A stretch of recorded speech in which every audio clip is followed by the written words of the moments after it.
Hi students, so in this video I'm going to be looking at worksheet number 3. It's actually the November '09 paper, standard level. This is the standard level worksheets. Okay, so this question is about the star B crux and Cepheid variables. Now, firstly we have straight definitions. What is meant by the apparent magnitude scale? So it's worth 2 marks, so you've got to give some information there. Now, obviously the apparent magnitude gives persons on Earth an indication of the relative. Now this word relative is very important because the relative brightness of a star. Now the idea that it must be relative, because we know in the scale that we compare stars according to numbers. So for instance, a star with a relative, with a magnitude, an apparent magnitude of 1 would be 2.5 times more bright or brighter than a star with apparent magnitude of 2. So there's this relative, it's a scale, gives an indication of the relative brightness. Now, absolute magnitude, this is very straightforward. It's the apparent magnitude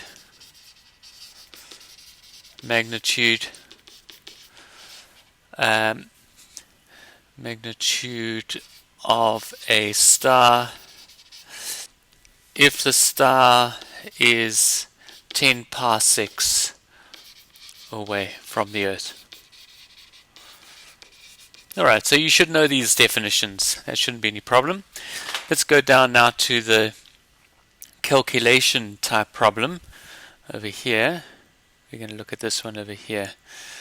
So we have that B crux is a main sequence star and is one of the stars that make up the Southern Cross. The following data is available.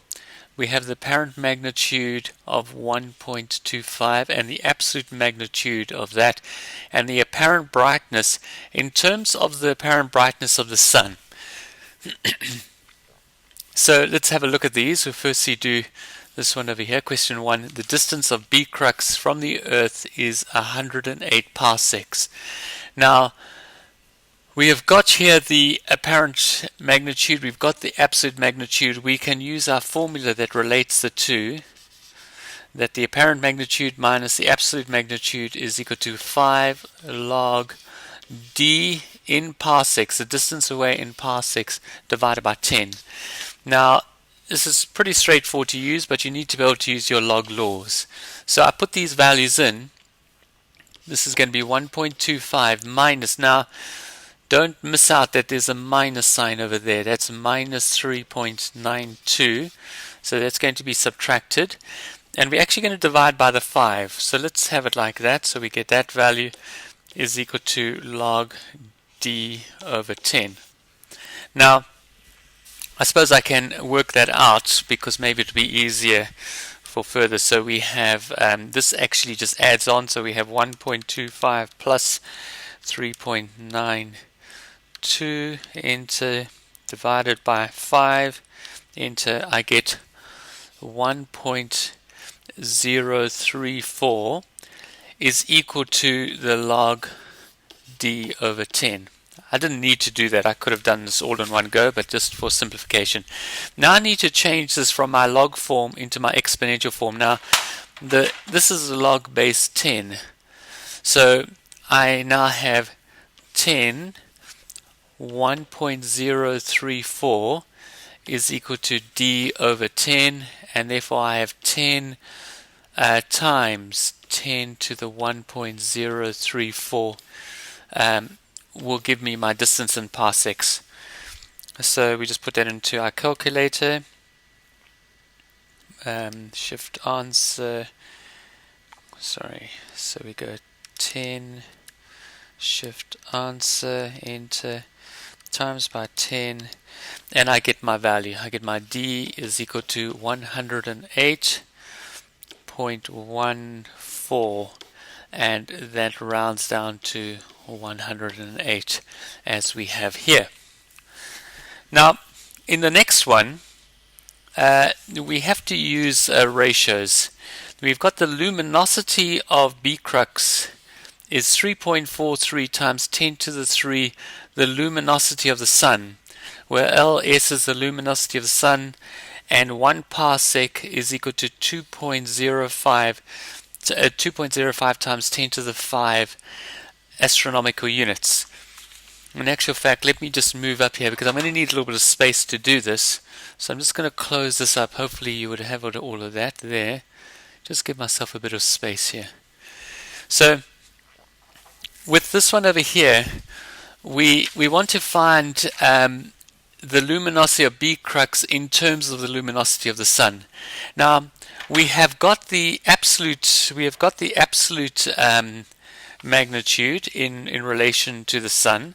That was given to us, and we've also got the distance that we are away from the earth, so we can use that. So our basic formula that we're going to use is this one over here, that B is equal to the luminosity divided by 4 pi the distance squared. Now what's very important with this, when we're working with two different stars, is to put in subscripts. So I'm firstly going to be looking at B crux, and so I put in a B and a B there.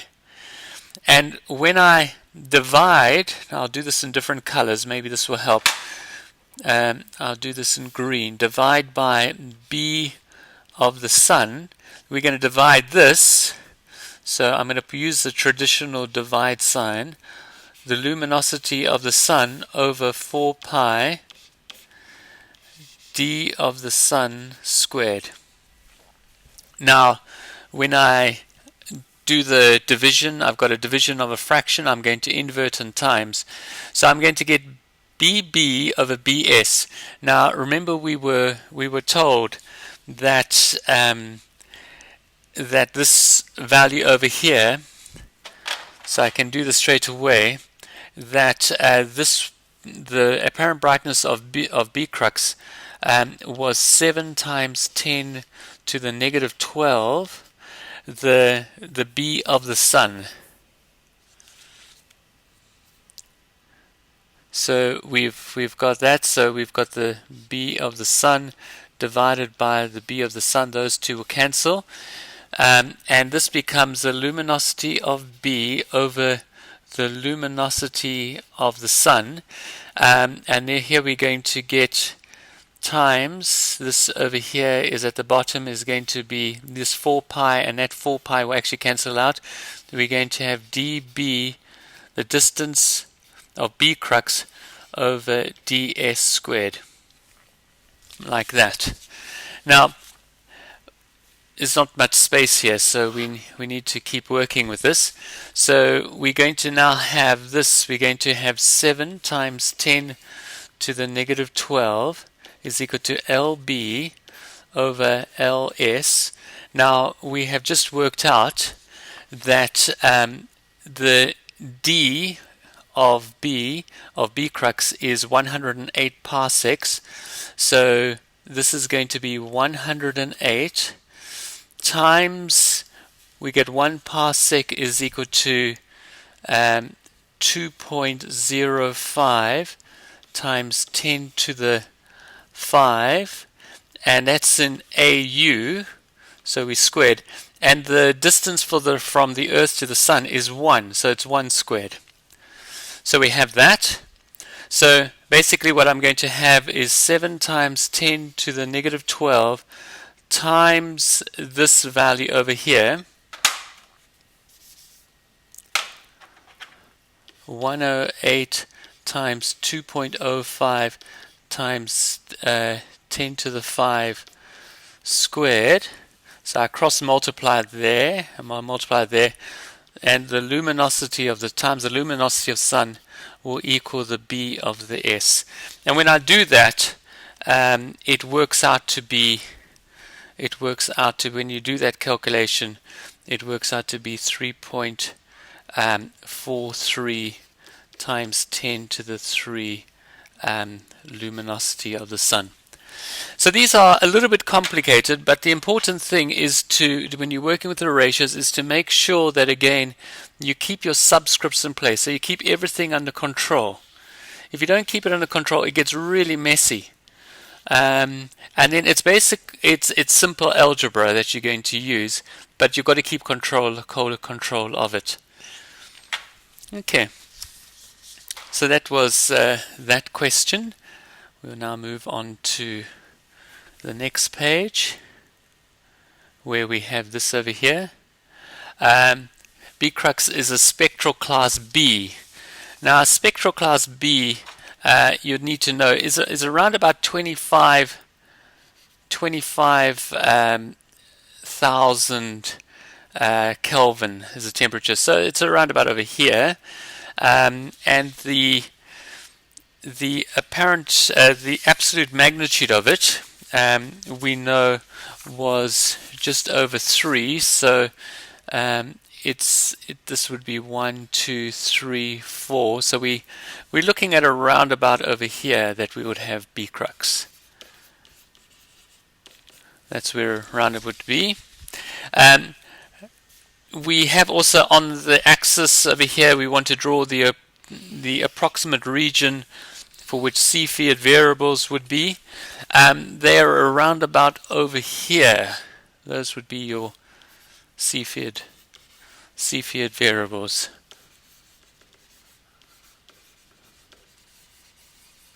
Okay, so we got those. And then finally, for this question, we have got this over here. State the reason for the periodic variation in luminosity of the Cepheid variables. Well, the star, the surface undergoes a periodic. This is very important. The periodic expansion and contraction. Expansion and contraction. So it gets bigger and smaller, basically, the star. Contraction. And therefore it leads to a change in the luminosity. The temperature fluctuates. And then state two quantities that need to be measured in order to use a Cepheid variable as a standard candle. Well, you need to know the period of fluctuation. Fluctuation, the period of fluctuation, and also the apparent brightness.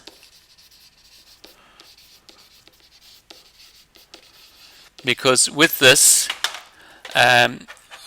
we can work out the luminosity, and then using this formula, B is equal to L over 4 pi d squared, we've got that. If we've got the apparent brightness, we can work out our distance away from the star. Okay, thank you very much. Leave that there.